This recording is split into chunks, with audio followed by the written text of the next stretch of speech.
they're already the favorites. Is this thing a wrap? I mean, when you look at Wirtz, Ekitike, him, Salah, like that front six, they wouldn't all play at the same time, I imagine, but that would be wild. Is it over? Isak to Liverpool, that's not just a transfer, it's a statement. This is football gluttony. The kind of attacking ambition that makes you question if Liverpool are building a team or assembling a Marvel cast. Imagine Alexander Isak joining forces with Florian Wirtz, Mo Salah, and Hugo Ekitike. That's not just firepower, that's a footballing superweapon. And Isak, he's not just elite in the Premier League, he's elite, period. I'd throw every pound in the bank at this guy. He's the real deal. The Thierry Henry comparisons, not just lazy pundit talk. There's substance there. You watch him in front of goal, and there's no panic, no wasted motion, just poise, sharpness, and pure finesse. Henry had that icy calmness, and Isak, same vibe. What's wild is how much trouble he's already caused Liverpool. Remember what he did to Virgil van Dijk? The most composed defender of this era looked anything but when he faced Isak. Van Dijk's whole game is about control, dictating the striker's movement. But Isak drags him out, stretches him wide, forces him into situations he hates. At St. James Park, Isak picked up the ball near the sideline, turned on the jets, and flat out outran Van Dijk. Then he turned him inside out for a goal. Cold, ruthless, clinical. That wasn't a one-off either. Isak knows how to ghost between defenders. Starts offside, waits, bang! Perfectly timed run. Cool finish. Gordon played him in once, and Isak made it look too easy. Another time, Van Dijk had to take him down. Red card. When a striker is forcing Van Dijk into desperate fouls, that tells you everything. The crazy part? This transfer isn't just tabloid bait anymore. It's very real. David Ornstein hinted as far back as March 2025 that Liverpool were quietly moving behind the scenes, but only if Newcastle were open to letting him go. Ornstein was clear. Liverpool don't chase pipe dreams. They pursue serious targets. And Isak's rise makes the interest obvious. He just put up his best ever season. 27 goals, a domestic trophy, and Champions League qualification for Newcastle. Oh, and let's not forget, Liverpool had ringside seats to his brilliance in the Carabao Cup final. Despite his brilliance, he still flies under the radar. Why? He's never played for a traditional giant. Started in Sweden with AIK, where he scored on his debut as a 16-year-old. Barely a teenager, and already breaking club records.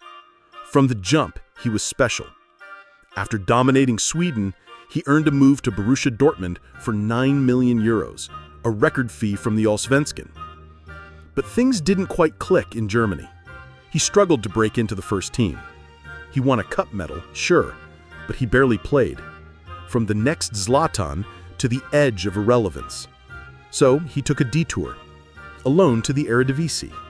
And that move saved his career. With Willem II, he caught fire. 12 goals in his first 12 games. He was everywhere, scoring, assisting, dominating.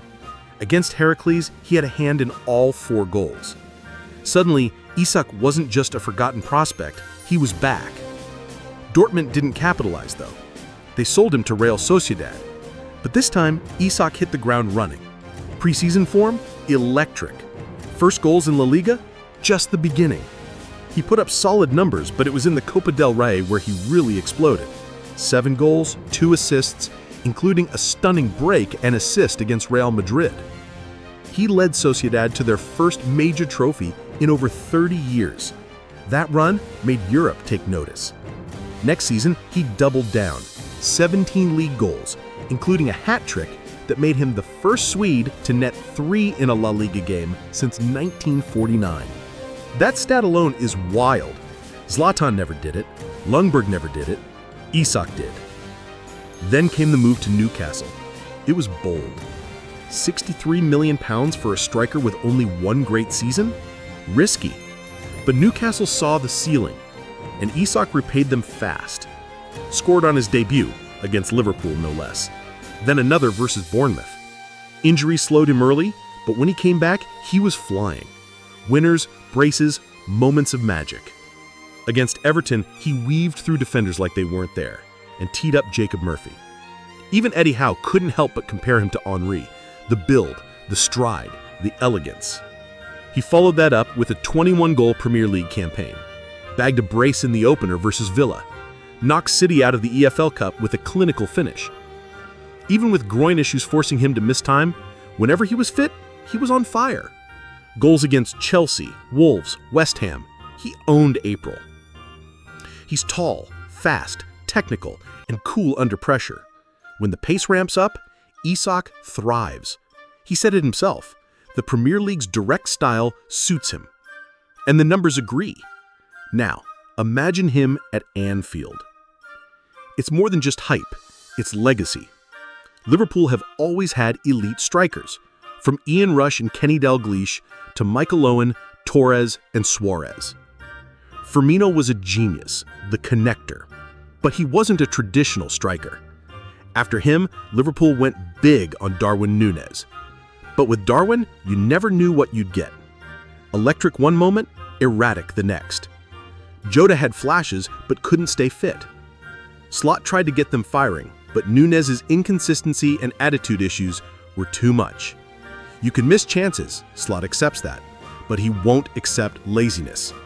And when Núñez stopped chasing, stopped pressing, that was the final straw. Look at the data. Liverpool were underperforming their XG. They had no presence in the box. The right side with Salah was buzzing, but centrally, it was a ghost town. That's where Isak changes everything. Pair him with Ekitike, feed him from Wirtz and Frimpong. Suddenly, Slot's 4-2-3-1 becomes a nightmare for defenses. Isak scored in 7 straight Premier League games. Shearer territory. He's one of the most efficient finishers in England. Not only is he lethal in the box, he's mastering the 6-yard area. That's huge for Liverpool, who've lacked a predator in that zone since Suarez. His movement's gotten smarter. He's increased his one-touch finishing rate. He's popping up in the right areas again and again. Near post, far post, 6-yard tap-ins. Classic number 9 stuff, but with finesse. Against Ipswich, 9 of his 32 touches were inside the box. All his goals came from central areas. Against Spurs and Villa, you saw the same pattern. Back post runs, calm finishes. He's not just drifting wide anymore. He's staying central, becoming the finisher Liverpool desperately needs. And he can still create out of nowhere. That mazy run versus Everton, the first touch chip versus Villa, the run behind the United's line, then the leap, the header. All different goals, all Isak. Efficiency? In 2024, he beat his XG by over 3 goals. Conversion rate nearly 25%. Accuracy above 66%. Those are elite numbers. He's the kind of striker who can do it all. The kind who makes the impossible look routine. Better yet, he's still improving. Now, there's talk of a £150 million price tag, maybe even $200 million. But ask yourself, how many forwards on earth do what Isak does? Strong, skilled, composed, and proven. That's a rare combination. And in today's striker drought, he's football's version of a cheat code. Keep him fit, and Liverpool don't just have a great striker, they have a generational one. The type who turns contenders into champions. And guess what? Liverpool have the money. After spending big this summer, they've still got room in the budget. Isak isn't a luxury, he's the final piece of the puzzle. Get ready. Liverpool might just be about to break football again.